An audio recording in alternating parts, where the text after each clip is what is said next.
Hello, hello, hello, hello, hello. Well, we're back again, and I don't think YouTube is working too well today, Linda. It's got here waiting for me, actually me, to log in, and Yeah. I'm already logged in, and Well, it is to air because I was just playing it on the computer. Hello, everybody, too, by the way. I'm Dr. Linda Kramer. yeah, Yay! Well, I think that's the first time I've ever introduced myself in a year and a half of doing these shows, Mike. yeah, I think, Oh, my gosh. yeah. What's that? It actually felt weird just saying, hello, my name is. Yeah, but you're there, Mike, because I was just watching it. So I'm just going to go over on my phone because I do like watching our show, obviously. Yeah, So I'll do it on, I'll do it here on my phone.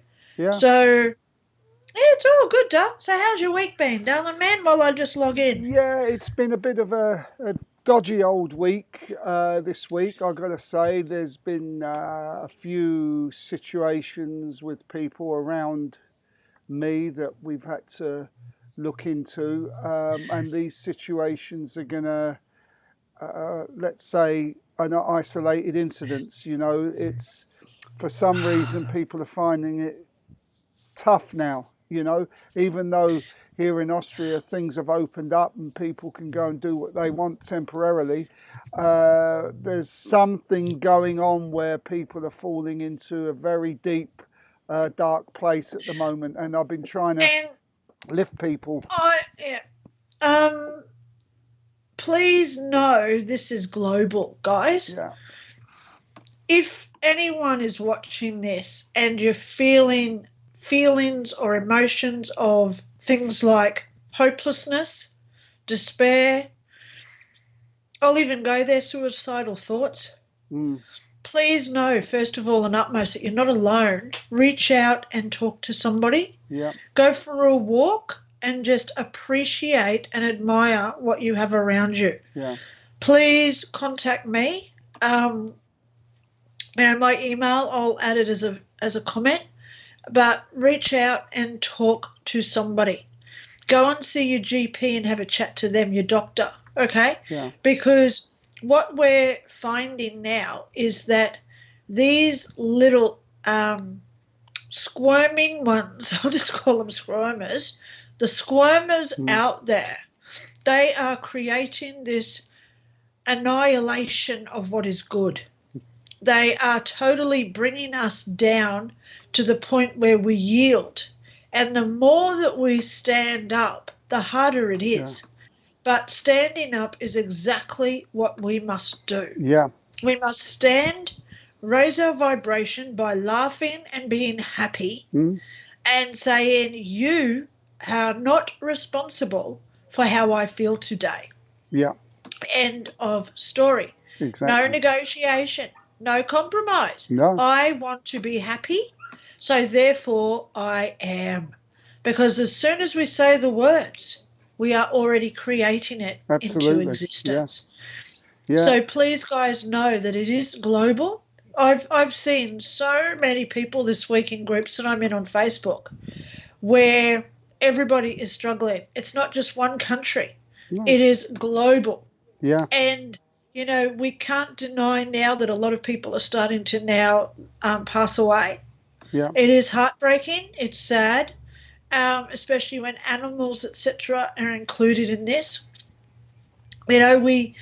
We have to look after ourselves, number one, guys. Yeah. So please look after yourself. Yeah. Stay happy. Yeah. There's always something to appreciate, even if it's just your pen. Pick up a pen and say, wow, I really like the way I hold my pen. I'm really happy that there's ink in this pen so I can write myself a note today and tell myself how much I love myself. Yeah. They can never take this away from us. No. Okay? Yeah. So it's everywhere, Mike, and it's hurting me that, here in Australia, I'll go there. It's like every person is sick. Yeah. Every person, doesn't matter where you live in Australia, everybody's sick. I've now had this thing in my throat for it's not my throat, it's my nose. I am so congested in my nose. I've had it now for 5 weeks. I blow my nose, and then you blow, blow, blow, blow, and you look at the tissue because we all peek at it, right? Let's just go there. You blow your nose and you peek at it and you think, my God, that's hardly nothing. For all that blowing, nothing came out. Yeah. Well, I'll tell you what. So This, everybody's got it. This isn't a bottle of wine. This is my CDL water, and I've been religiously having CDL water every day, and I believe it is a miracle worker. So anyone, please do a little bit of research on CDL. Yes. And it really clears up everything. I mean, the other day I was doing some hedge work and I was stretching and I was using muscles that I forgot I had, right? So I ached. And there's another fantastic stuff called DMSO, and if you get the 99% pure, you rub this on your back and boy, it really heals. Now, I know it's illegal for a lot of doctors to work with DMSO in a certain way, but I know sportsmen, the club doctors, when the sportsmen get a knock on the ankle, they inject DMSO, and that brings the bruising and swelling down. Wow. The other day I twisted my foot and I couldn't walk. I had to get a stick and hobble home, and for about 2 days, 3-4 times a day, I put DMSO on my foot and the swelling went down and I was back to normal. Reason I'm telling everyone this is because there's always solutions out there, and you just have to do some research and you'll find solutions. And I think also spiritually, it helps to keep us spiritually up there in that 5D awareness and that 5D consciousness. And health and spirituality, I think, are quite linked quite often, because when you're sick, you can't be asked with anything, let alone meditation or finding your higher self. So that's right, you darling. get this spiral going on.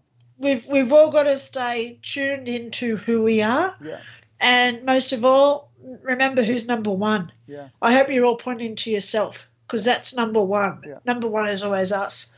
Now, well, I mean, as a parent, Linda, you have to look after yourself, because if you're sick, then the kids and everyone else, who looks after them. So it's important that you look after yourself first. And we always see this in aircraft.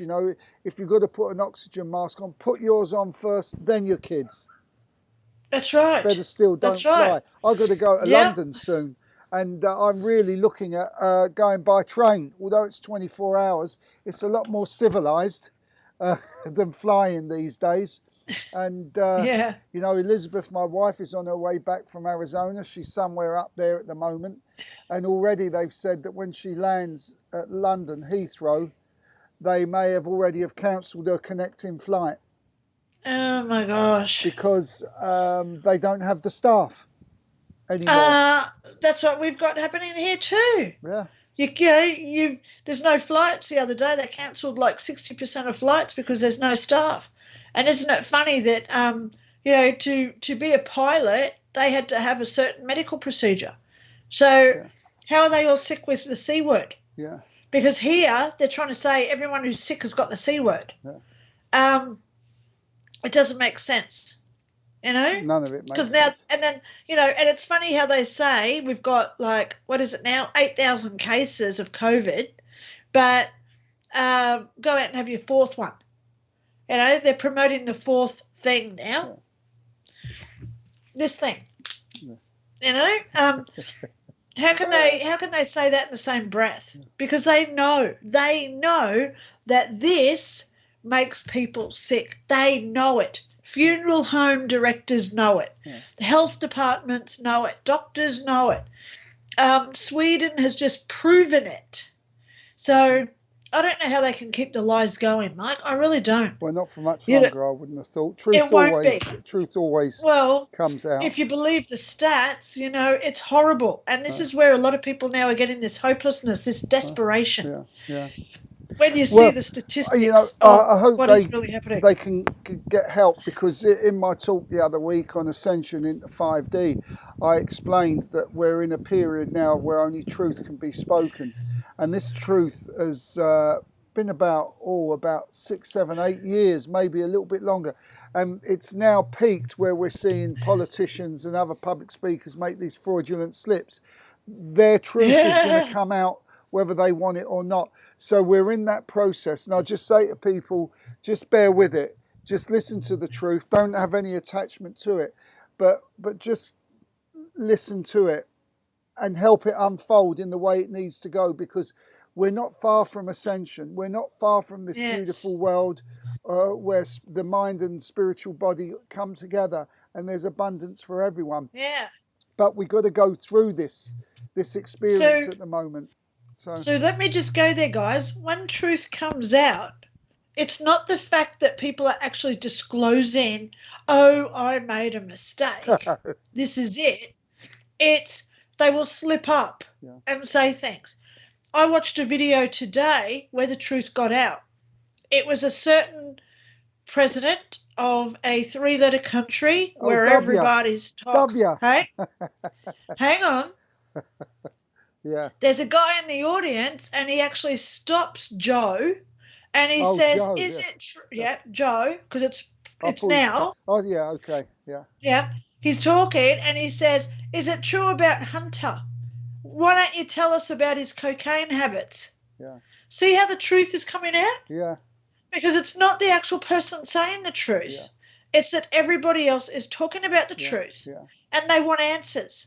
So therefore, the media is now releasing the truth. Yeah. Because I saw that on mainstream media today, where this guy is there saying, "Tell us about your son. Yeah. Don't tell us about the traffic report or whatever he was doing. We want to hear about your son with his cocaine habit." Yeah. Because the truth is now coming out. Because once we know about that, then they'll be asking, what about Hunter's involvement with this certain country starting with you? What about the money laundering? What about this? And so because it goes that's on. how we're going to learn that the USA has got so much involvement with Ukraine that Putin is trying to stop NATO. And if you look at NATO and why they were formed, it was military to protect America's secrets. Yeah. And NATO wants to take over Ukraine. In other words, the US government, because that's NATO, they want to stop people knowing what happens in Ukraine. So truth is coming out. Yeah. Because Putin has said, I don't want this to happen. I'm going to go in there and put my foot down. Because it's his neighbour. They're right next to each other. Yeah.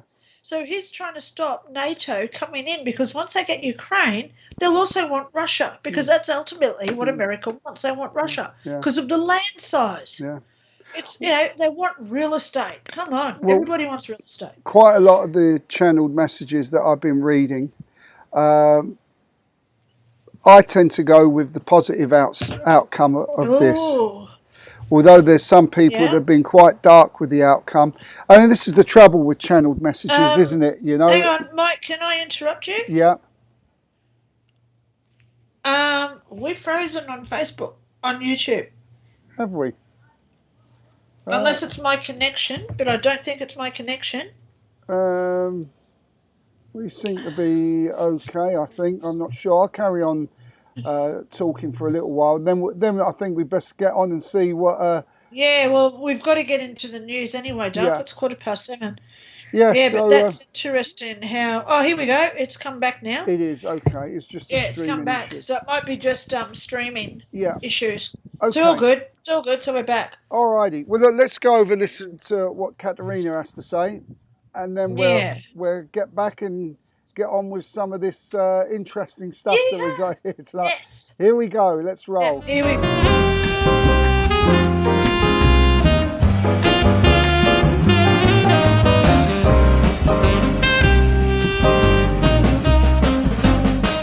My beautiful and wondrous and constantly searching friends. It's me, Caterina Campagna, and I'm here today to bring you the Open Door news segment. You know, the news that makes you go, ah!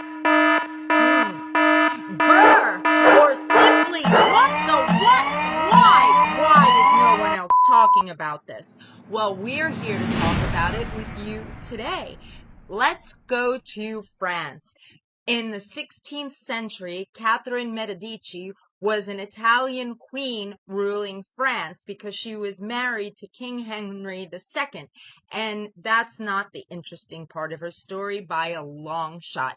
Now, this ruler was rumored to deal in the occult, having been friends with Nostradamus himself, who reportedly made her a talisman made out of blood from humans and animals and a mixture of metals. Then she was rumored to be friends with the Ruggieri brothers, who were Italian astrologers. And also they dabbled and taught her necromancy, which is called death magic. Now, Catherine was also well-versed, studied in astrology and astronomy, her and her son, King Henry III. Now, her story of curiosity doesn't end there. She was also said to be the founder of the Black Mass, the inverted satanic version of the Catholic Mass, and it's denoted in a book by one Jean Bowden. But if you go around her palace, the queen, who had many enemies, reportedly had a henchman. And to this day, you could see one Jean D. Skinner roaming around her palace dressed in red. She had him kill her enemies, and before long she thought to herself she should have him killed so he wouldn't go spilling any secrets. If you want to see more scary sights in Paris, then look no further than the Pont Marie.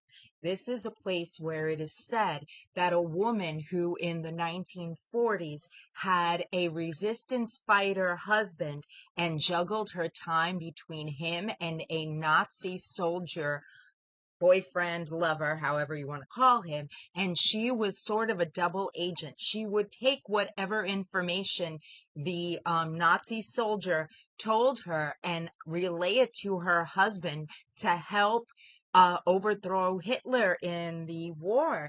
Now, it is interesting that she is now seen to this day, if you go by this river, because as it turns out, sadly, one night she tried to meet up there with her husband, and instead of him coming, he never showed, and she froze to death.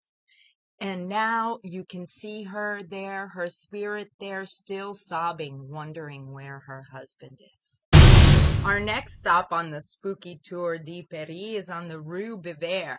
Now, it is there where a building marks the tragic life of a man who owned it. He was a drunkard, and whenever a gypsy would come along and ask to read his fortune, the man would always refuse the gypsy.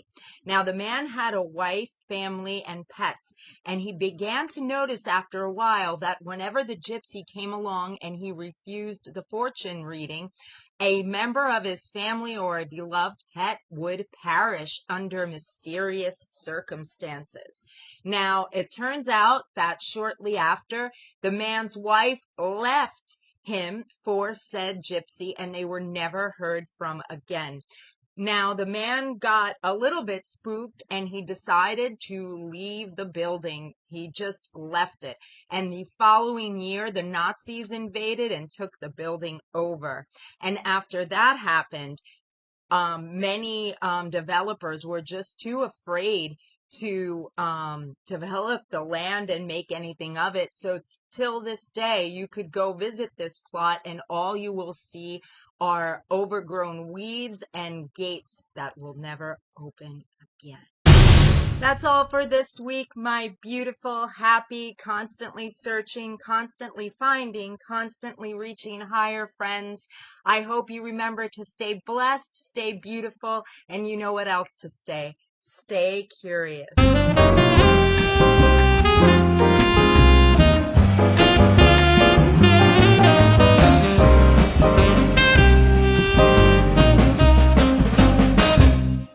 Voila, there we are. Gay Paris. There you go. So, Good yeah, on interesting stuff. Linda, what do you think here? A question. As these two, or the veil between the two worlds is getting thinner.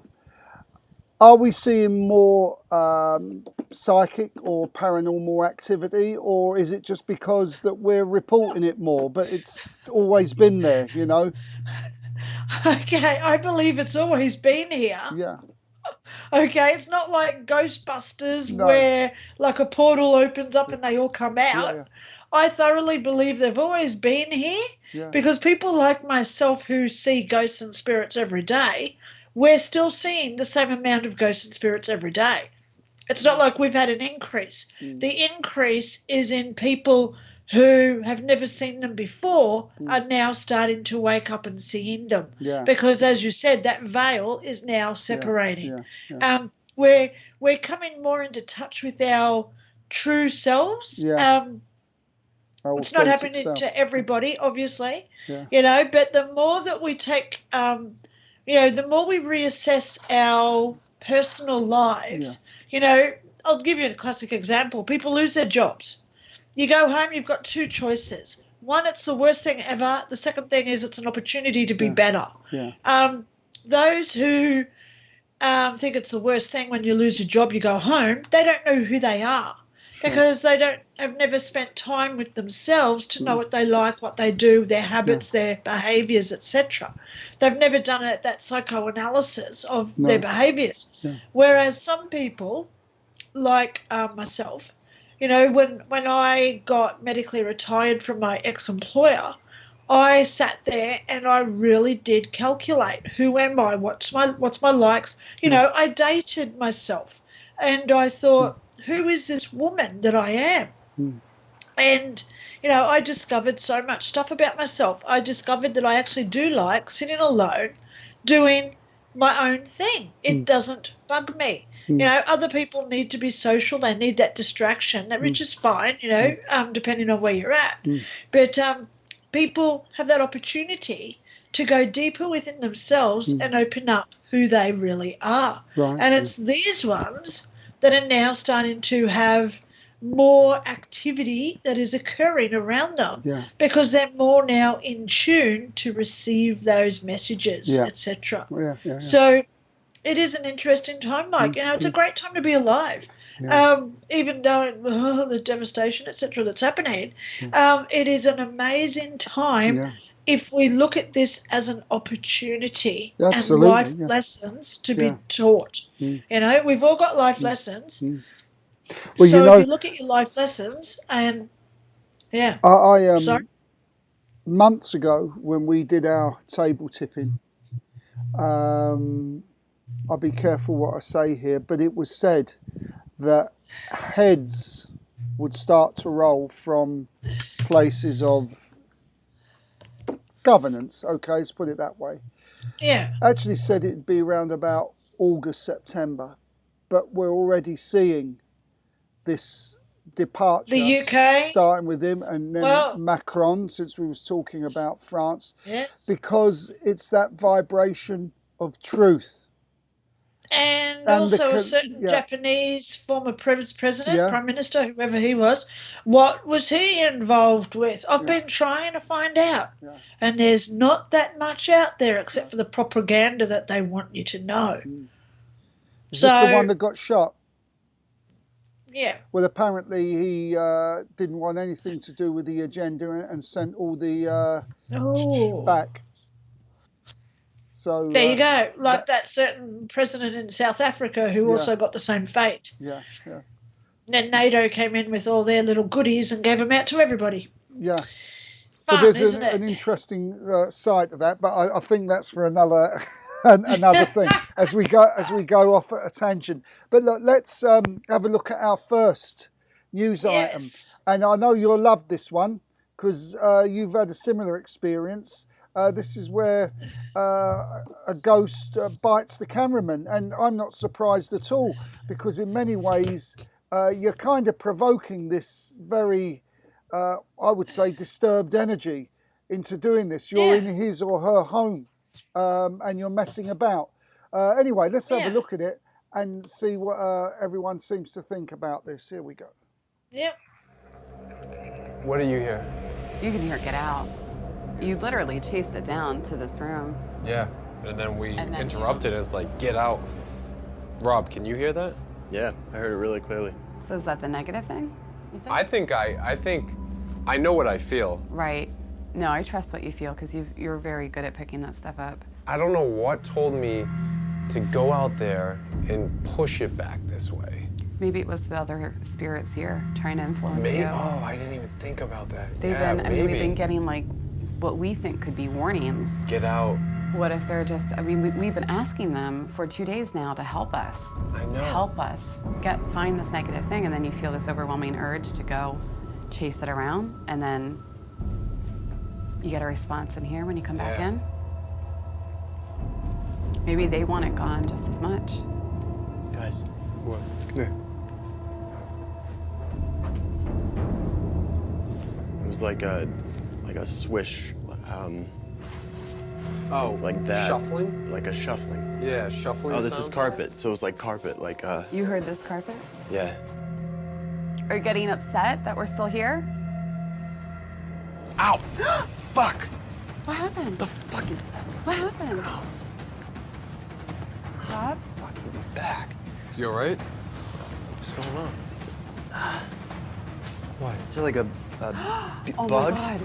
Wait. What the fuck is that? Oh my God. Hold on, let me take it off. Is there a Is that from your camera or? sting? Hold on. Hold it. Hold on. still. That looks like. This looks like what Donnie had. There's bite mark here, bite mark there, right. What is it? There. It's it looks like a bite mark. Shift at a school in Argentina have encountered something that they can't quite explain. In August 2016, school number 179 near Valle del Pino was the site of some eerie activity. The footage, which was uploaded to YouTube by Diego Sebastian, begins with the two guards hearing things late at night, long after staff and students have gone home. They search the property looking for the source of the unknown sounds.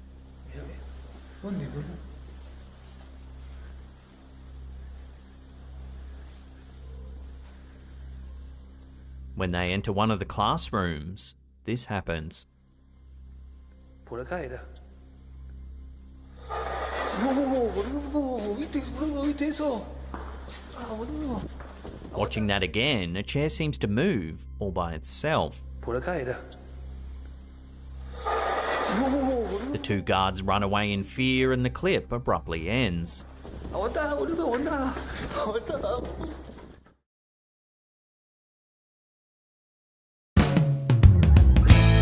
It's all going pear-shaped today. So, Linda, what do you think? Let's start with that second one. Yeah, Bit suspicious. Okay. The chair moving across the room. Yeah, Man, I wish they'd gone back to see who else was in the room. yeah, You know, because you see the chair and you can actually see the leg of the chair which goes in the direction. It'd be good to ascertain if there was string or something attached to it or a magnet that was getting pulled. But even if they'd just gone into the room and made sure that there was no one else in there, you know? yeah. So without that information, we can't really say what was going on. Yeah. You know, obviously it freaked them out. Yeah. Whereas me, I would have just walked straight in because I'm so used to things moving around. You know, hello, I live in a haunted house where it happens every day.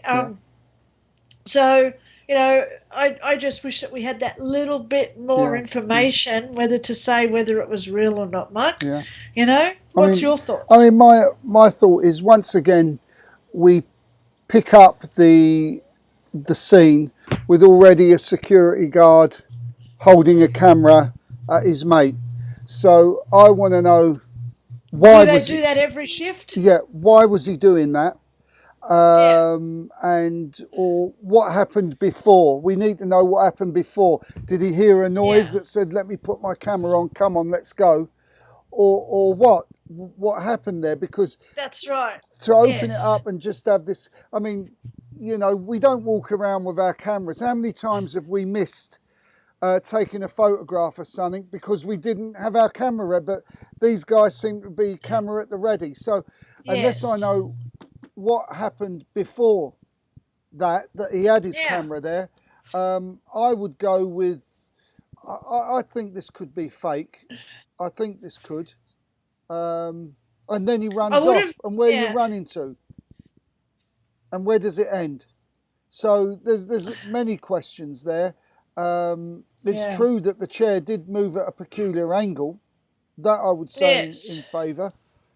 Yes. But yeah, so Yeah, I just want more information on it. yeah. You know? As for the first one, probably the real deal. Like I said, you're antagonising this spirit by your presence, even if you're Yeah. not saying anything, because clearly this is where this spirit feels Yeah. he or she lives.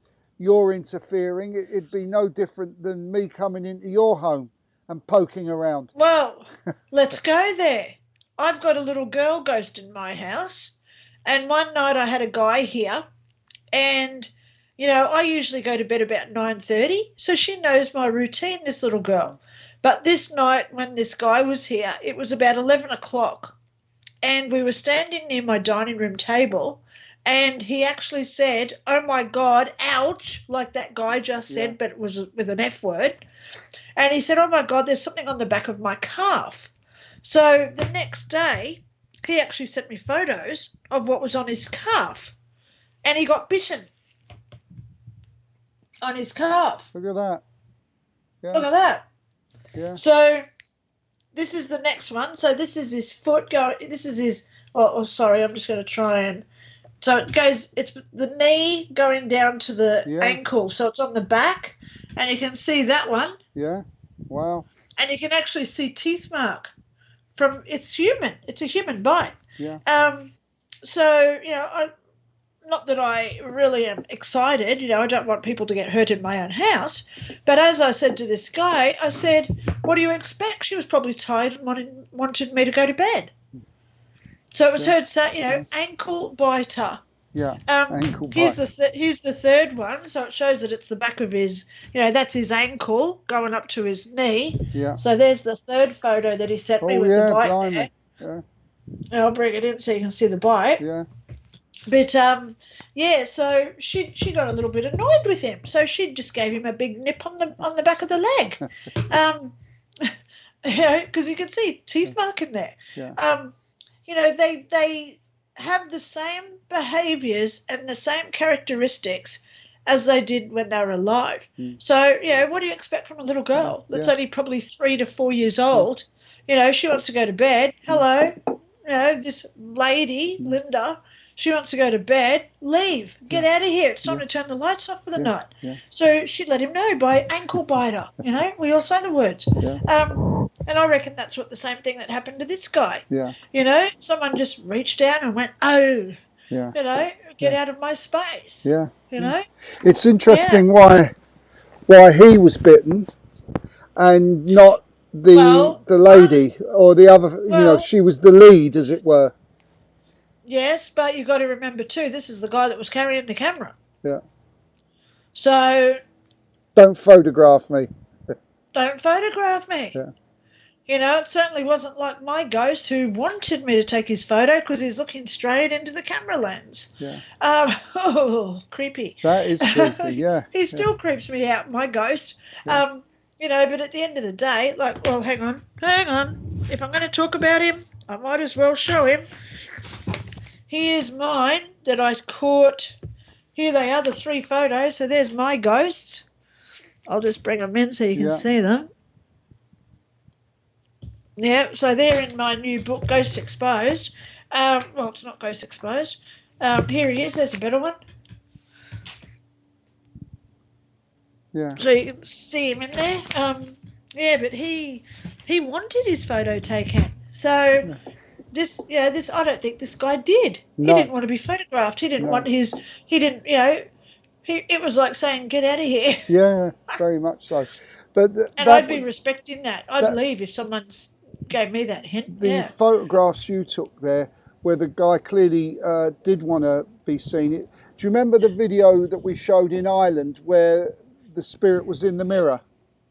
Yes. And he didn't mind, and he had a World War I helmet on. He was quite all right with it. And I tried finding that again, and I can't find that video clip anywhere because I'd like to put that up again. But Yeah, he was very, very happy to, so, like, if someone wanted to take a photo of me, I'm there, because I've got confidence and I'm not shy. Whereas someone like my daughter, who is shy, she doesn't like having a photo taken, so she'd be there kicking them out. Yeah. Doing something to make them move out. Yeah. So it's all about our personality. Because with ghosts, our personality stays the same. Yeah. Look at Roy next door. What a shy, quiet man he was. He didn't like confrontation. So now we've got these neighbours in there doing weird and wonderful medications, illegal medications, if you know what I'm talking about. He's staying quiet because he's scared of them. Yeah. In case they pull out a Ouija board or something, because then you don't know what they're going to pull through. Yeah. As they're in that state, altered state of consciousness, because they're doing that illegal drug. I nearly said the word, but I don't want to say the word. You know what I'm talking about. Yeah. Anyway, we'll get to that. Yeah, but I like that one with the bite.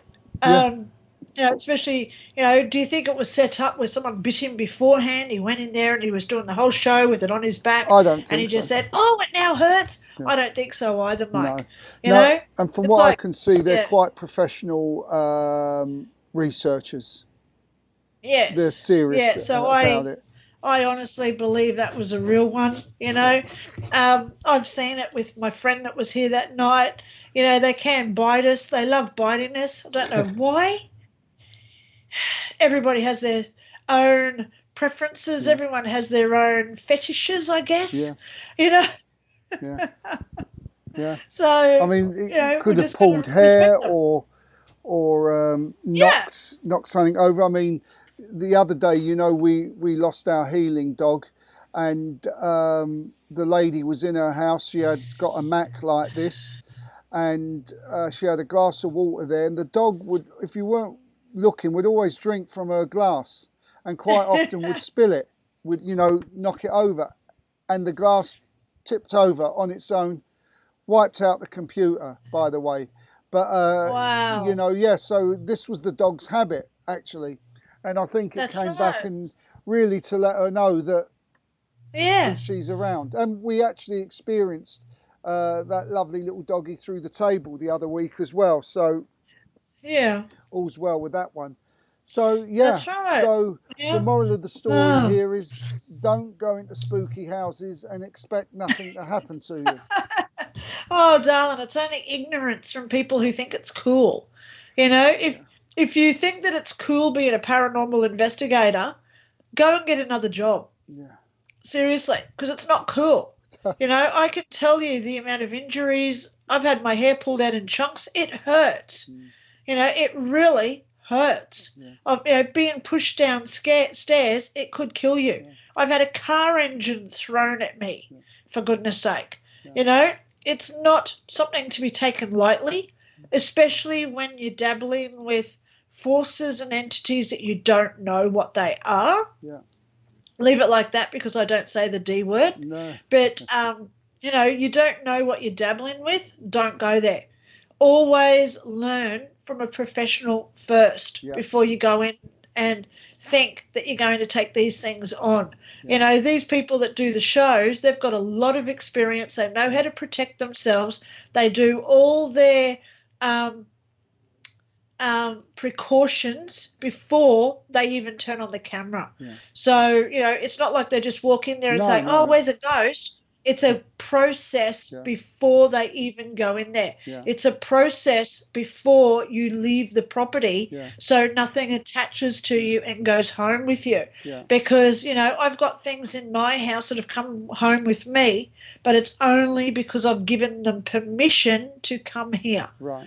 Okay? So you've got to know how to communicate with them firstly, and you've got to know how to talk to them so they don't come home if you don't want them to. Nice.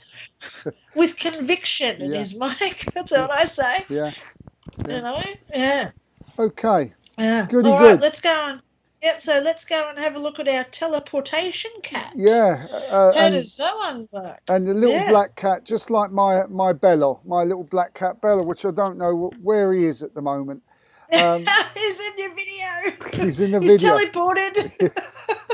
Let's have a listen. He's coming to us live. Yeah, live from whatever universe. Austria. Here we go. Oh, that's right. Let's roll. It was the middle of the night as I got up to go pee, and it was dark. Afterwards, I exited the restroom and saw the silhouette of my wonderful cat gracefully walking around the corner towards me. As I reached down to pet him, his image disappeared completely from my eyes. I didn't blink either, contrary to my title post. My eyes were open as I saw this. He literally was there. My hand was 6 inches away from him, from trying to pet him, and then he wasn't. Like somebody had just clicked the button and pressed delete. Just gone. He didn't fade, he just kind of blipped out of existence. I stood up from my bent over position wondering what just happened, and then I saw him walk around the corner again to greet me, in the exact same way. His silhouette looked exactly the same as before in the darkness. I then bent down to pet him. I scratched him for a bit and headed back to bed, and told my girlfriend about it later, and she seemed perplexed. I know it sounds super cliche because of the black cat in the actual Matrix movie, but I'm convinced cats can teleport interdimensionally and through time, and that maybe I was more susceptible to the perception of this cat's fluid interdimensional nature in my half-asleep state. I'm not really sure, but that's just a theory that I have. I'm wondering what your theories are. Well, my theories are that I'm not sure about teleportation. I'm quite happy to have opened up mind about it, but certainly their bandwidth of information or light from their eyes is certainly larger than ours and can see a lot more than us. That is for sure.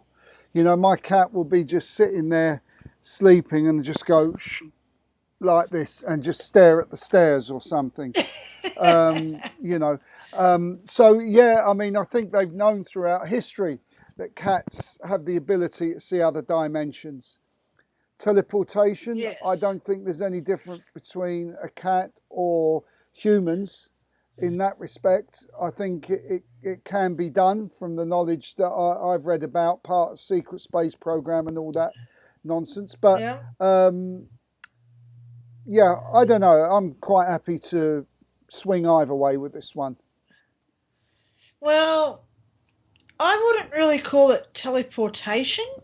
Yeah. I'm more thinking it's either a time slip where this guy is looping over already what he's seen and he's going back to experience again, like a deja vu thing. Yeah. Or is it a time slip? Because it's the same sort of thing, isn't it? Yeah. Now, that's what I would sort of think it is. Could be this guy having just premonition also. The cat really wasn't there the first time around. He was just having a premonition of what was coming. So there is a lot of different theories of what could have happened there. But the fact that he had the experience is the main thing here. Yeah.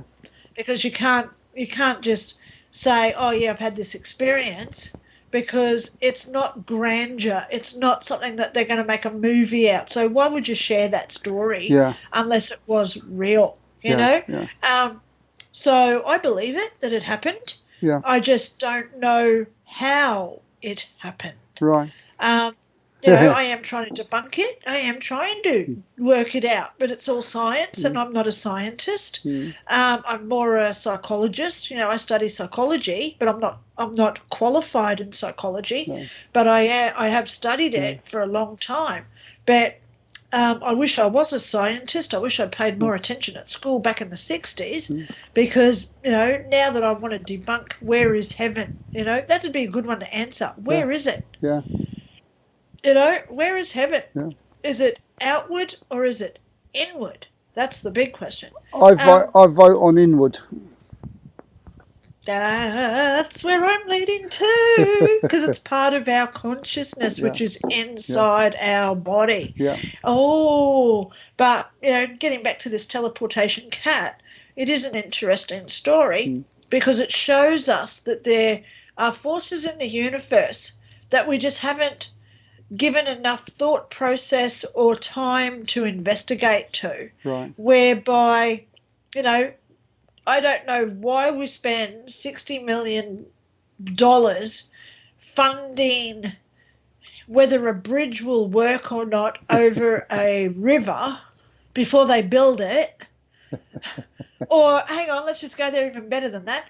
They invest $60 million for someone to be commissioned to design a statue that sits in a park. But they won't invest that $60 million in trying to work out what is inevitable for all of us. You know what I mean? Yeah. Yeah. You know, to me, you know, don't think that I'm just saying, hey, statues in parks are worthless, because some of them are really cool and it's good to see them. You know, I'm not saying that. But you seem to have frozen. Oh, there you are. What's the word? Oh, we've got to get more, what's the word? You know, with what we spend our money and time on. You know, right, more value for money, not as it were. discreet. Yeah. Value, you know, we've got to start spending our money for the right reasons. Yeah. Let's go there. You know, researching the right things, you know, because spirituality, let's just go there, you know, it was around since the 70s, the flower power trippers, but it is now coming where there's a lot more people now opening up. There's a lot more people now coming out with their NDEs. Thank you, Internet, for sharing it all.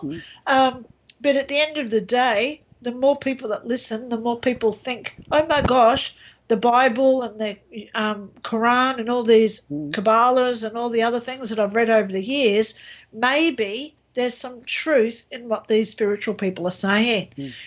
So they're letting go of their religious aspects, belief systems, and what other people have tried to push down their throat as religion over the years, and they're starting to wake up now to what could be their own awakening also, which is welcome aboard. You know, welcome aboard. Thank you so much for quite interesting.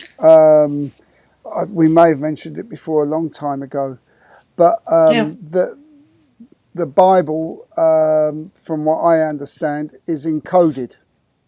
So it's encoded 3 ways. There's actually a book out called The Memoirs of Billy Shears, and this is encoded 3 ways. And the Bible's encoded also. I think they got this technique from the Bible. And the 3 ways are, first of all, the regular way you read it. And the second way is that there are words that are slightly bigger or slightly darker on every other line. And they all make up other sentences, which give another reality to that of the first one. And then there's a downward, a vertical reading, which gives another interpretation of it. And there are people decoding these works. And so you'll start to see more and more books, rather than say written by, but encoded by. Wow. Because they're the encoders.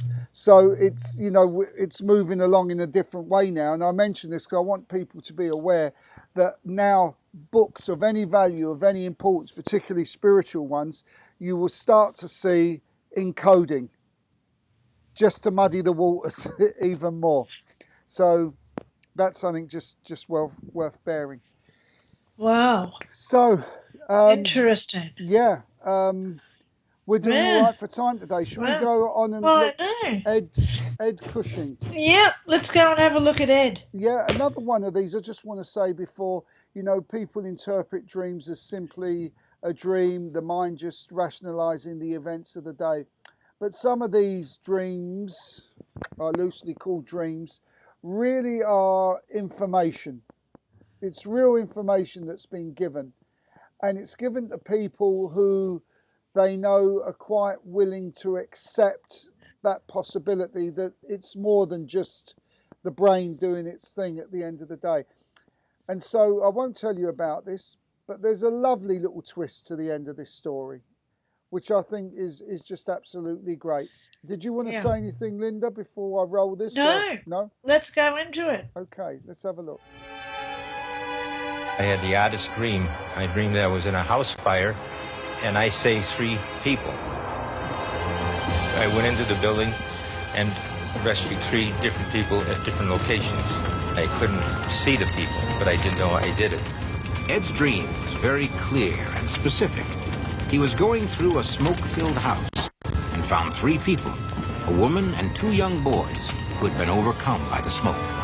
He got all three of them to safety. And for some reason, felt very strongly they would be all right. Ed Cushing woke up with a start. It had all seemed so real. Was it just a dream?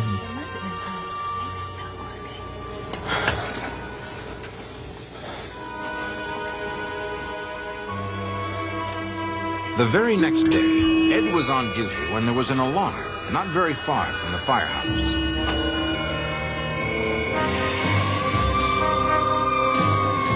They arrived at the fire with a minimum crew, knowing additional help would arrive shortly. Each man had his assigned task and followed very strict procedures. But for Ed, this fire was different. As he saw the thick smoke pouring from the house, Ed knew he had to get inside. As he entered the smoke-filled corridor, he realized everything was just the way it had been in his dream. Within moments, he had spotted the body of a young woman. And as he began to carry her outside, he saw another body, just like in his dream. And he knew he'd have to get back quickly if he expected to save him. Ed called to the other firemen to get a hose inside quickly, indicating that there were people in there. He placed his precious cargo on the lawn, then turned and raced back into the building.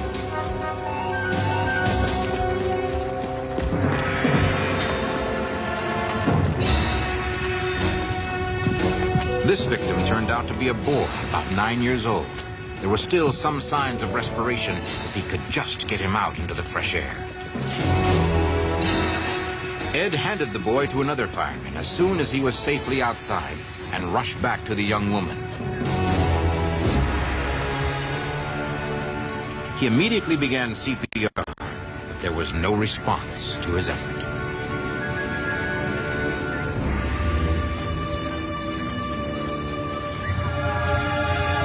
What's the situation here? I got 3 men inside. Fire's almost under control. How long has she been down? I don't know, over 6 minutes. Normally, after 6 minutes without breathing or a pulse, a person is declared clinically dead. But for some reason, Ed couldn't let her go. Please, God, bring her back. Give her one more chance.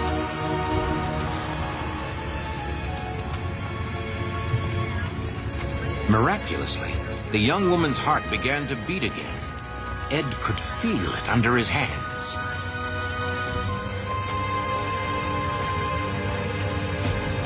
Then he remembered. In his dream, he had seen 3 people lying on the grass.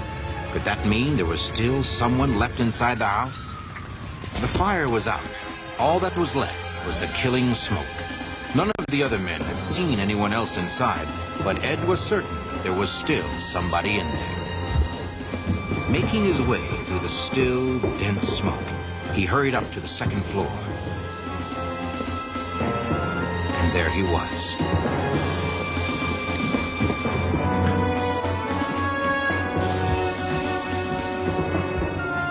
A small boy, barely 5 years old. He could detect no pulse, and he knew he had to get him out of there immediately.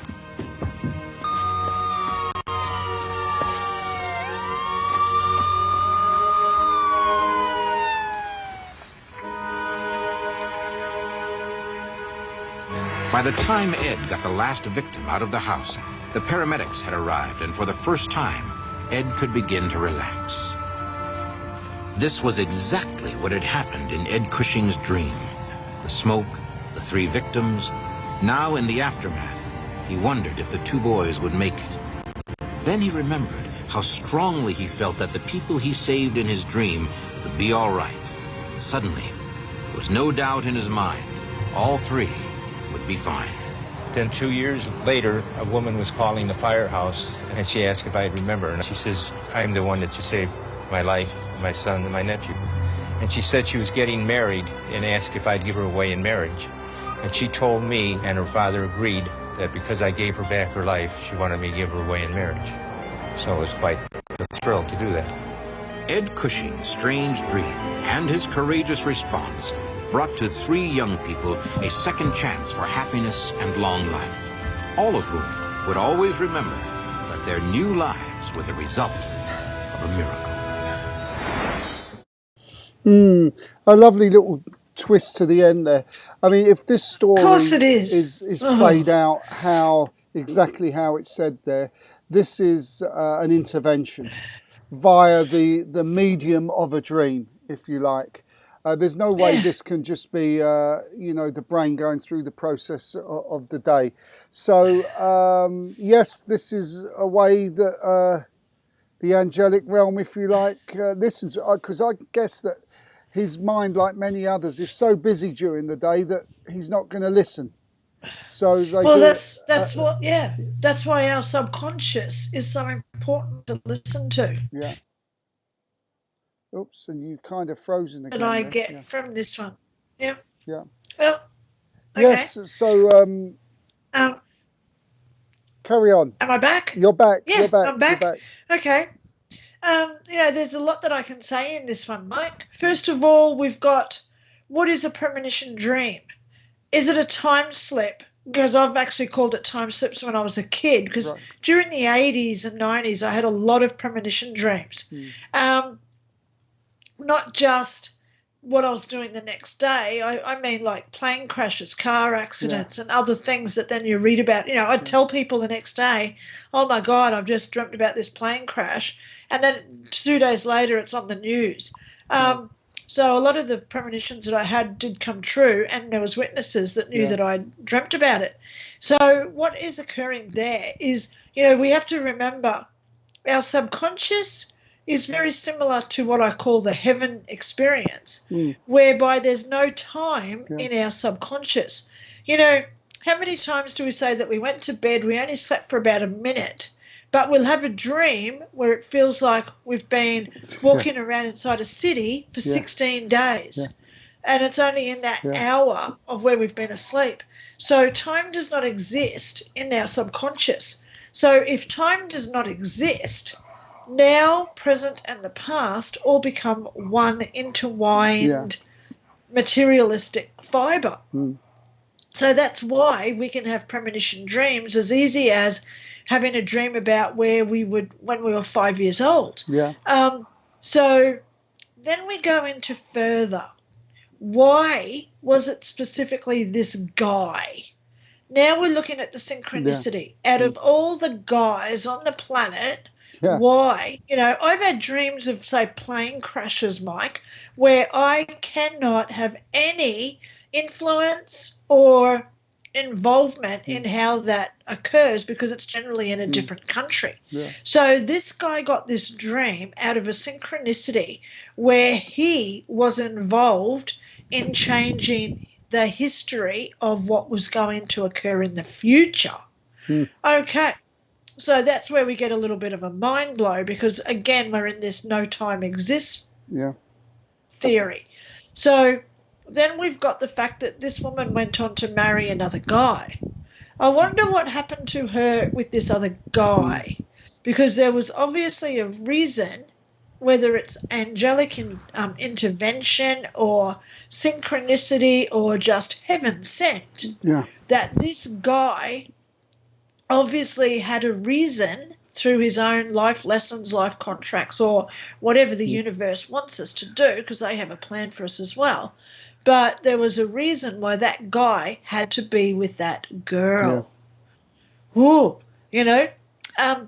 I say, I worked with Steve Irwin, the crocodile hunter up at Caloundra, and people say to me a lot, why did he die so young? And I say, well, you don't know. Some kid in 200 years might be walking on a beach. He sees a stingray and he thinks, oh, my God, a stingray is what killed Steve Irwin. I better not step on it. That guy could grow up to be the next president or prime minister who saves the world.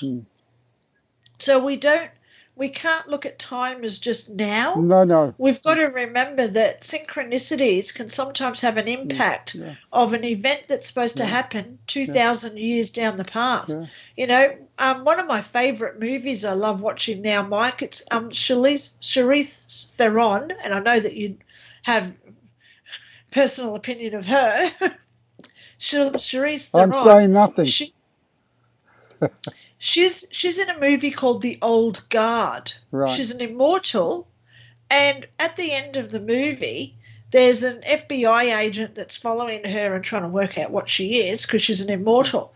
And, it's a bit of a gory movie. It's on Netflix if you want to go watch it, guys. I highly recommend it, but it is not applicable for anyone that can't deal with gore and death because people get blown up, they get shot, etc. Okay, it's quite gory film because they're immortal.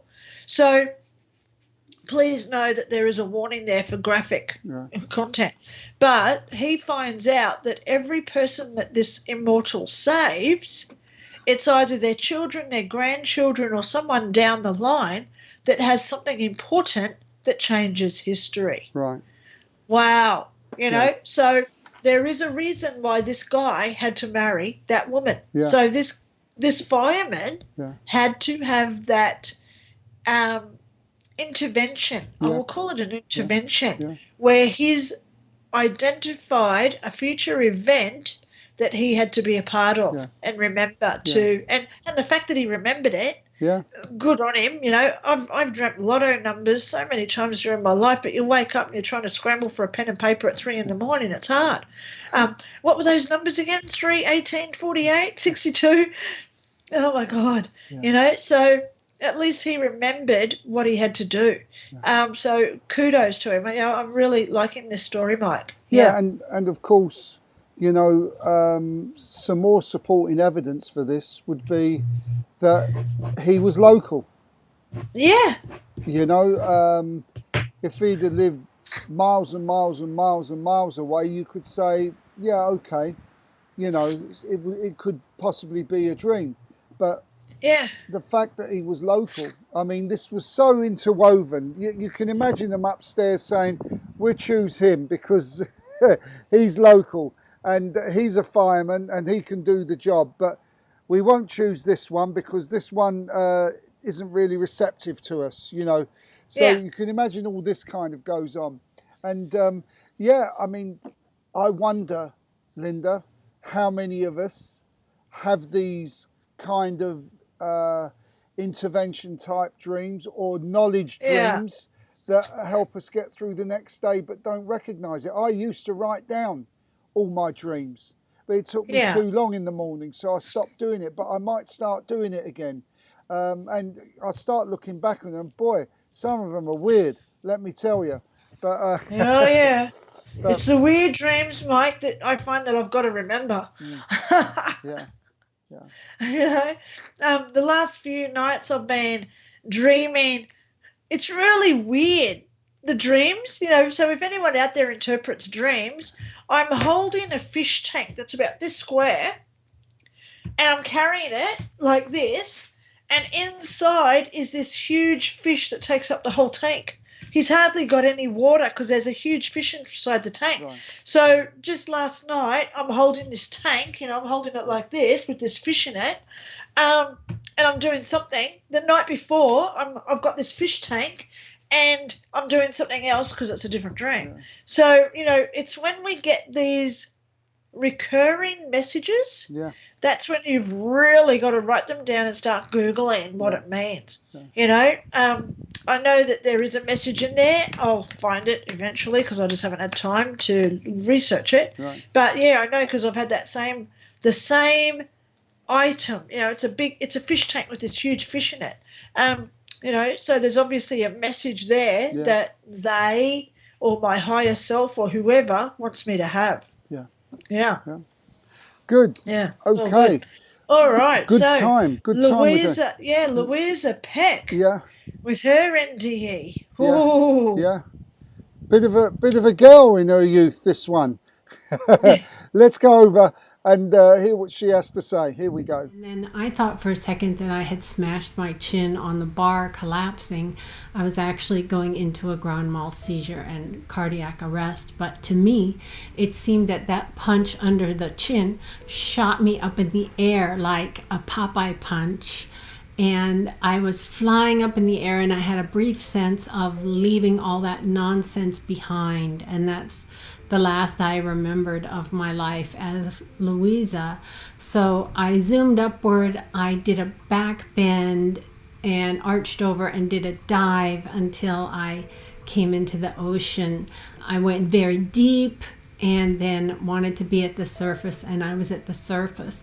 I looked and saw the shore quite a ways away. I wanted to be there, and then I was there. I looked down the beach and I saw a mesa or a sea stack with an old weathered house on top of it. And I knew it had to do with me. I wanted to be there, and then I was at the foot of the mesa, but now it was a whole bunch of rocks, and they were covered with this horrible, repulsive, putrid slime. I thought at the time it might be rotten seaweed, but I knew I had to climb it to reach the house. So I did. I climbed it, and when I got to the house, I was only 1 inch tall. I didn't have a body anymore at all. I had become just a subjective camera about 1 inch off the ground. So this camera of meanness moved over the door sill, and at that moment realized that all my ancestors had crossed that same threshold, and that this was our house of transition. And I knew they had all gone ahead of me to something more. I didn't know what, but they were present, and I could feel them. I could feel their joy at anticipating seeing me, especially my grandfather, who had never met me in life. Was eager to meet me here. So I moved over the wood. I could see it really, really clearly because I was so close up, and I knew that like feet after feet after feet after generation after generation after generation had passed through this very spot and worn the wood to a kind of a velvety texture.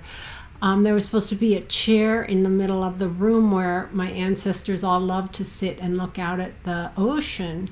And I thought, I want to do that. It's my turn, and I'm too short. And there was no chair. And so something in response to that seemed to catch me by my heart, though I didn't have a body, and pull me forward across the floor. I had a big sense of, whoa, what's happening? But a good one. And then I went up over the sill, and then I was flying over the ocean, and I was flying toward the sun, which was setting, so it was casting a kind of dappled path of light over the ocean. There were golden colors all around me. It's just the most beautiful sunset you can imagine, and I was zooming into it over the water. I felt such bliss and such joy. I could feel the speed of my zooming. And then I had a thought, wait a minute, people can't fly. Is this a dream? Is this real? And a voice answered me that I didn't expect.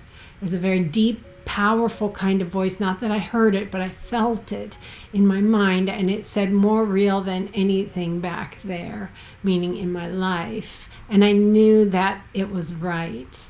So I got closer and closer to the sun. I became a little concerned that I was going to hit it and burn up. But instead I passed through a filament into the interior of the sun. And in the center of the sun was light. It was the light. It was all pervasive, just completely passed through me, in me, this feeling of bliss and love.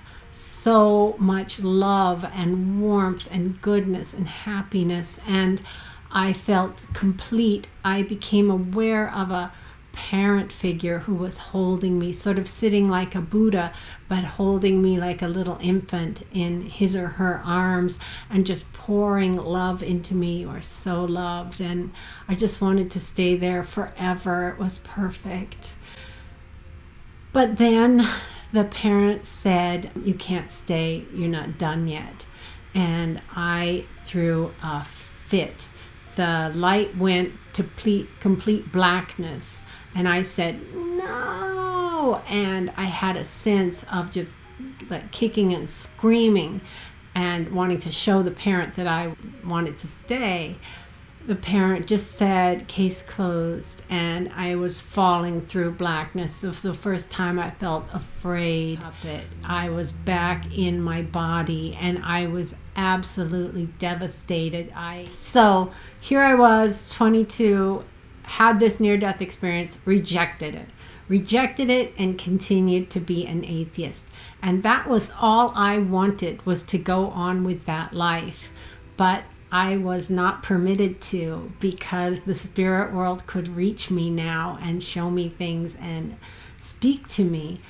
My angel, as I now call the voice, has saved my life many times. Lucky she's a cat. She's got 9 lives. Yeah, I mean, what was interesting I found there was that she felt so small.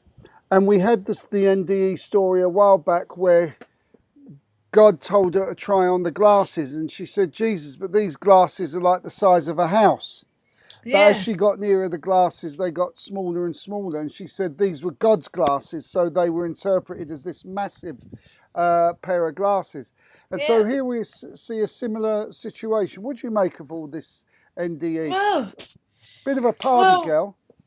Of course. But at the end of the day, the one line that I do like is, the voice has saved her life many times. So what I find, I've only had one near-death experience, but there are people out there who have had a lot. Now, I shouldn't say I've only had one, because I'm presuming I've had at least one or more when I was a child, like toddler, baby type. Because what I've discovered through the research of reading over and over many, many counts, people are connected to the source. So the more NDEs a person has, the more connection that we do have. Whereby now I have this lady, other people that I've spoken to, they said, oh my God, now that I've had an NDE, it's like I've been touched by heaven, and now I have access to all this backstage area information. And I said, that's sort of what it is like, yes, because you go into this new world of seeing all this new stuff coming. So, this is what this woman's talking about. She's, we've got to remember too that it is our own perspective of what we do go through. So is heaven the rolling fields of flowers like what I saw when I was there, with the mountains and the buildings and the rivers and the streams, etc.? Other people have experiences where they're in a house per se, and they go outside and there's no end to the house. It's just like they're walking through doorways, corridors, more doorways, more corridors. They can't escape from the actual building. Then you hear people that only are in the field of flowers and that's all that's there. Then you have people who are in like tunnel of, like a Stargate type tunnel of a portal where they're seeing stars and everything coming, and they say, oh, there, that's heaven. So, we all have our own perception of what we interpret it to be. And I guess until we go there finally and for the duration, because we just get these little glimpses, that we don't know for sure. And that's why science will never know for real what does occur, because you can't go and talk to someone who has officially died that won't have a chance of coming back. So, we've just got to look at every NDE, take it, even if you say it as a grain of salt, because we all have our own perception. But it's the fact of the commonalities that I look for, the similarities. This person had that, they had that, and then I had that. You think, well, that guy overdosed. That was a drowning person, and I died from respiratory failure. So we can't say it was all just drug-induced. You know what I mean? So I look for commonalities that where they're debunked by not just being an overdose of some sort of medication or something, or, drowning people all have the same experience, because they don't. So it is a very interesting field to dabble in, Mike. I've read thousands and thousands of NDE cases over the years, since 2001 when I had my own, trying to work out what I went through. But at the end of the day, there's one thing that we all say in common, is that it was peaceful. It was love. What do you think, Linda, of the NDEers who've visit hell. I mean, I have my opinions on this, and I think it's all consciousness, and I think they've chosen to experience this hellish experience. They have get caught in a loop. created it within their own minds. Yeah. Yes. Yeah. I actually did a video. Let me just go over to my channel so I can tell you where it is. It's on my channel, Dr. Linda Kramer. And I did this video. Oh, let me just find it. Hell. Because I explained it really well. Where is it? Keep scrolling down. But I actually called it How Hell Works. Right. Because the more we hang on to past regrets. Oh, here it is. 4 months ago. Really? So I did a part 1 and a part 2, How Hell Works. So it's 4 months old on my channel. The more regrets, grudges, the more we hang on to the past traumas, all this stuff that we haven't healed within ourselves, the more we create that as our perspective when we pass over. Yeah. So if we're hanging on to a grudge, we create this guinea pig wheel where we keep going over and over and over and over, but we don't realise we're reliving it over and over and over. No. Because you'll go through the experience from the beginning to the end, and then you start again. It's like the guinea pig wheel, and it can last thousands and thousands of years. And you know the biggest thing with these hell loops, because my great grandmother explained this to me when I was up there. She said that anyone has the opportunity at any given time to get off that ride. Yeah. Absolutely. All they have to do is say, I'm sorry. Yeah. So as soon as we say, you know what, Linda? When you were 14, you did this really bad thing. How about you say sorry to yourself? Yeah. Forgive yourself for what happened. Yeah. So then you release all that negative energy that's brought up that grudge, regret, or whatever it is. Yeah. So then when you die, you do go to heaven. Yeah. Okay? So, I've done videos 4 months ago on this, Mike, because it's, a lot of people think that there is actually a real hell. But I can tell you there's not. No. There's not a real hell. It's what we perceive and what we create in our own mind. Yeah. You know? Yeah. Yeah, so it's an interesting concept. Yeah. You know, I didn't have a hellish experience, but I know, look at that guy that we had on their show. He said that he went to hell. Yeah. And Jesus came to him and said, all you've got to do is forgive yourself. Yeah. So he did. Yeah. And then what happened? The sky opened up and beautiful, He was in the Elysian fields again. Yeah. He was in the fields. Yeah. You know, like I saw. Yeah. So it does, that's exactly how it works. You know, that's my personal philosophy. Anyway, yeah. Very good. Well, okay, the final clip with my colleague Mark Anthony, a brilliant medium, a very honest and genuine guy, and he is a celebrity medium in the United States, and his pricing is incredibly reasonable. Yeah. Good man. You know, where people of his status are charging 800, 900, 1,000, he is nowhere near charging that kind of money. Yes. Really excellent guy. So, and a top class medium. Should we have a little listen? Yeah. Let's go and have a look at him. Here we go. Okay, what was it about April 27th? That's the day he passed away. And I'm not surprised he did that because he was kind of a jokester. All right, back in the day, he had a lot of LPs. All right, because I'm seeing the record player with the LPs I and the have chain. 217 of his albums. You've got what? 217 of his albums. And I'm seeing a specific record label from Atlantic Records. It was a red and green label, and I keep hearing Led Zeppelin. Does this make sense? Houses of the Holy. Houses of the Holy. Woohoo! Okay. How apropos. Been a long time since I rock and rolled. You like that song a lot, okay? Wow, this guy was a lot of fun. Was he from Melbourne Beach? He actually sang that at karaoke one night. He sang that in karaoke. It was the night of our second date. Been a long time. I almost been a long, left lonely, him, lonely. Yeah, okay. So he's still singing karaoke. All right.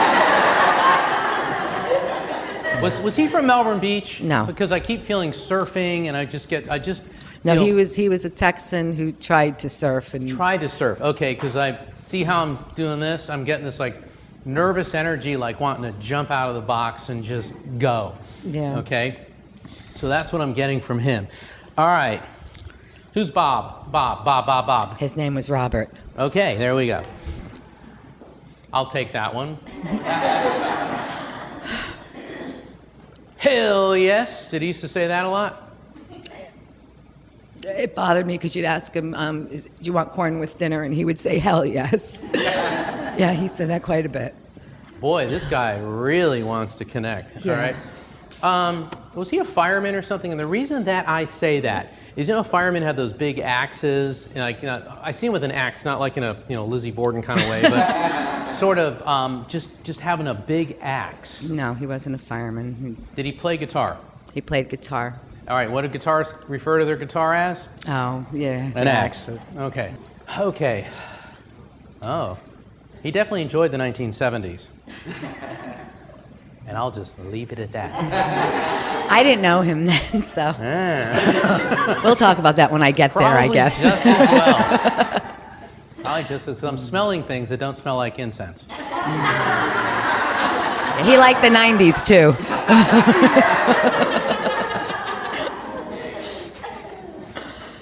He wants me to sing a song for you. I just called to say I love you. I just called to say I really care. We split up for a short time, and he moved back to Texas, and I wouldn't take his phone calls, and I came home, and that was on my answering machine.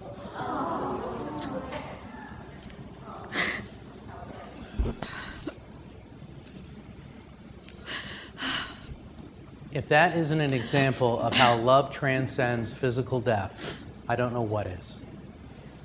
What a beautiful guy. Yeah. Thank you.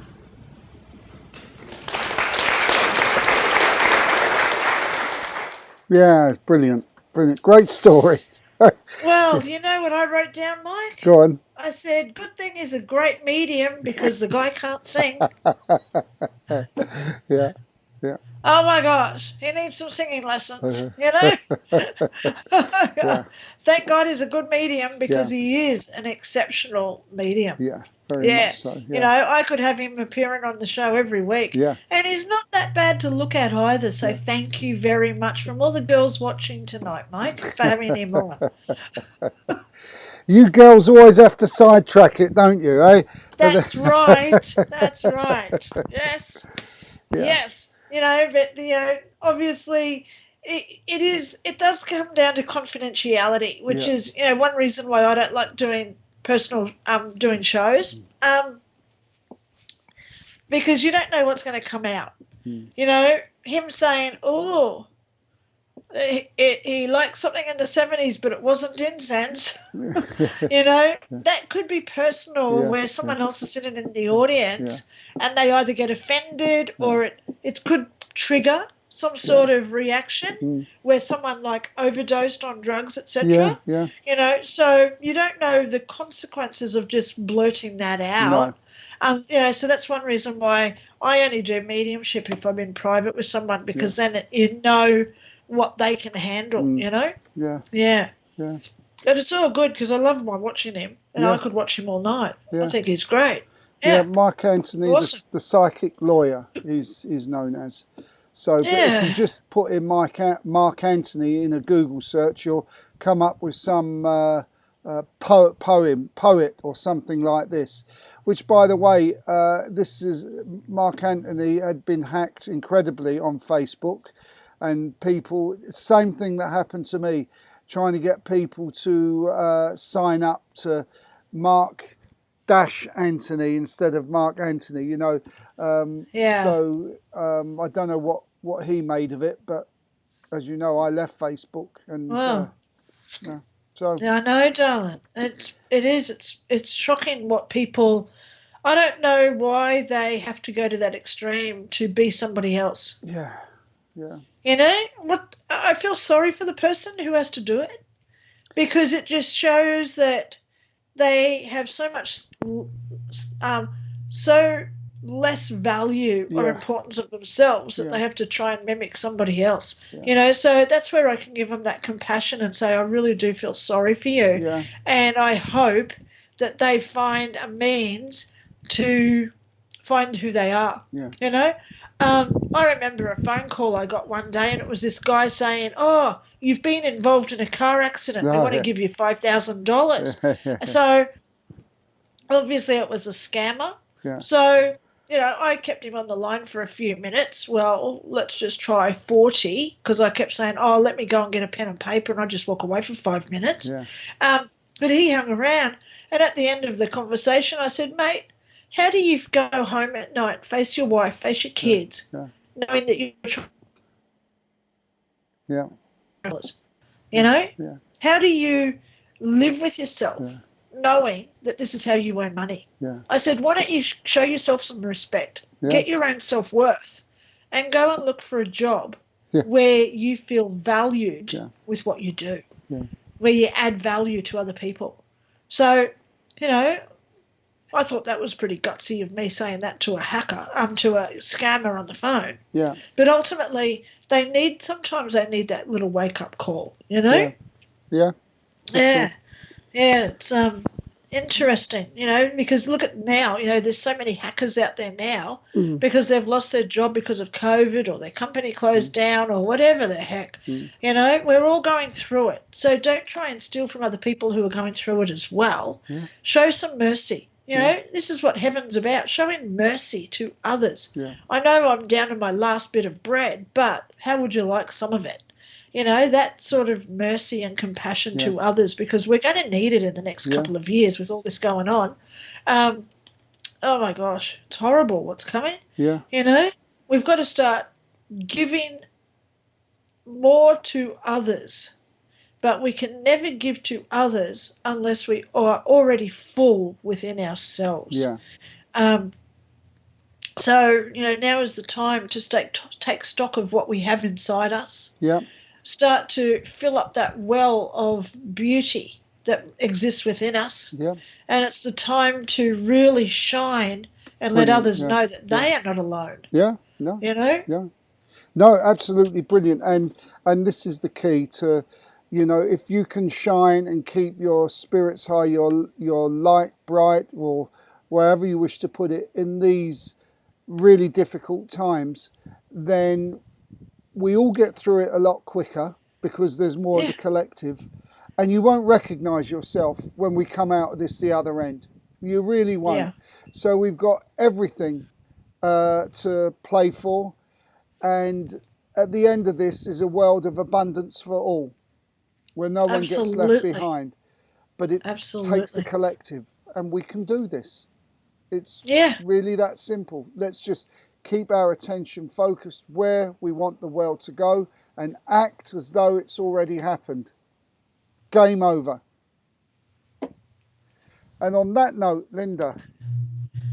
I think it's time for me to get ready to go to bed, Mike. Yep, and it's time for me to get on the ticky train. Yep, it's 8:30 at night here. Time for me to go and put on some more layers. I've already got my gloves on. Yeah, Catwoman. Because it's, oh darling, it's so cold. We've broken the coldest night on record 3 times this week. Yeah. That just shows you how cold it is, you know? It's quite warm out here, Linda, not to make you feel bad. I would never say it, you know, I would never think about saying it, but mate, I'm about to give up Australia and come to Europe because you're warmer over there than here. You know? I talked to Anna Knapp, she's in Wisconsin, you know, up near Canada's border. Yeah. And, you know, it's 10 Celsius warmer over there than it is here. Yeah. And she gets like 4 foot of snow, and I've never had snow. We've never had snow here in Brisbane. No. You know, so it is ironic, this weather at the moment. It's crazy, but it's freezing here. Yeah. You know, I've still got the sniffles, and I've had this now for about 5 weeks. So I do apologise for the stuffed up nose that I've got. Hopefully it goes away soon, and hopefully we get a little bit of warm weather coming in. Yay! So on that note, guys, from Brisbane, Australia, thank you so much for watching. From Vienna, we'll see you all next week. Have a good week, guys. Talk soon. Bye-bye. Bye.